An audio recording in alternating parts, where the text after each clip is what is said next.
ओम नमो भगवते वासुदेवाय। जय श्री जगन्नाथ। अभ्यास योग युक्तेन चेतसा नान्यगामिना परमं पुरुषम दिव्यम जाति पार्थानुचिंतन। अर्थात श्री भगवान अर्जुन को कहले, हे कुंती नंदन, अन्य भाव परम पुरुष भगवान को चिंता करी अभ्यास योगयुक्त होई व्यक्ति निश्चित भाव भगवत धाम प्राप्त हुए। भगवत गीतारे केवल भक्तिर वर्णना हुई नहीं, ज्ञान कर्म भक्ति तीनोटी जाक सम्यक रूपे प्रतिपादित होइछि। भक्त मानकर भेद उपासना तथा अभेद उपासना उभय उपासना भगवानकर उपासना। कारण परमात्मा सगुण निर्गुण साकार निराकार व्यक्त और अव्यक्त सबकिछि अटंती। जो माने परमात्मा को निर्गुण निराकार बोली बुझंती, तेबे भगवान सेमानक पई निर्गुण निराकार। जे माने तांको सगुण निराकार बोली भावंती, भगवान सेमानक पई सगुण निराकार अटंती। जे माने तांको सर्वशक्तिमान सर्वाधार सर्वव्यापी और सर्वोत्तम अर्थात समस्त भावरे उत्तम गुण युक्त बोली भावंती, तेबे से सेमानक पई सर्वसत गुण संपन्न अटंती। जो माने भगवान को सर्वरूप बोली भावंती, से सेमानक पई सर्वरूप अटंती। जो माने तांको सगुण साकार बोली भावंती, तेबे सेमानकु भगवान सगुण साकार रूप रे प्रकट हुअन्ति। किंतु भेद उपासना और अभेद उपासना एही उभय उपासनार फल एक। परमात्माकर एही तात्विक स्वरूप अलौकिक परम रहस्यमय और गुह्यतम।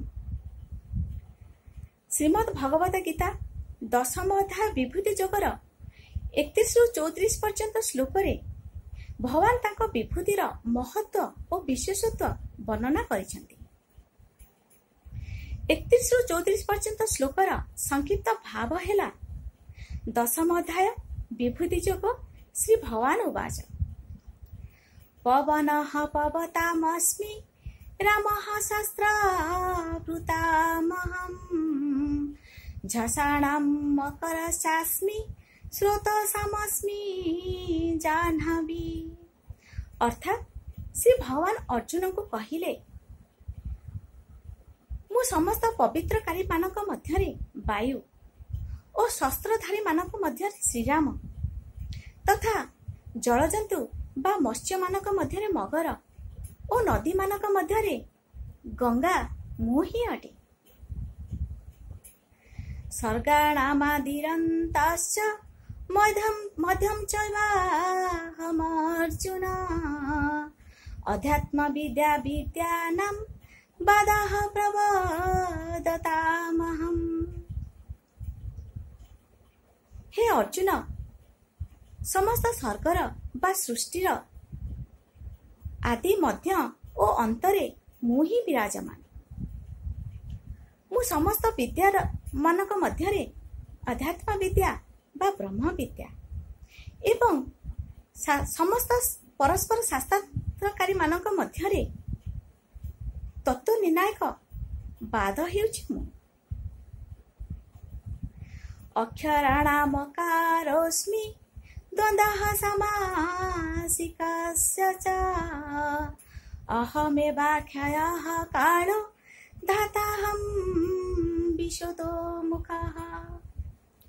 मु अक्षर मानक मध्यरे अकार और समास मानक मध्यरे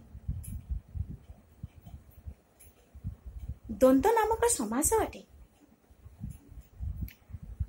मु अक्षय काल अर्थात कालर मध्य महाकाल तथा सकल दिगरे मुख थिबा विराट स्वरूप एवं समस्तଙ୍କର धारण पोषण कर्ता मु ही अटे। मृत्यु सर्वहारश्चाह मुद्भवश्च भविष्यतम् कीर्तिः श्रीवाक्च नारीणां स्मृतिः मेधा धृतिः क्षमा। ମୁଁ ସମସ୍ତଙ୍କୁ ବିନାଶ କରୁଥିବା ମୃତ୍ୟୁ ଓ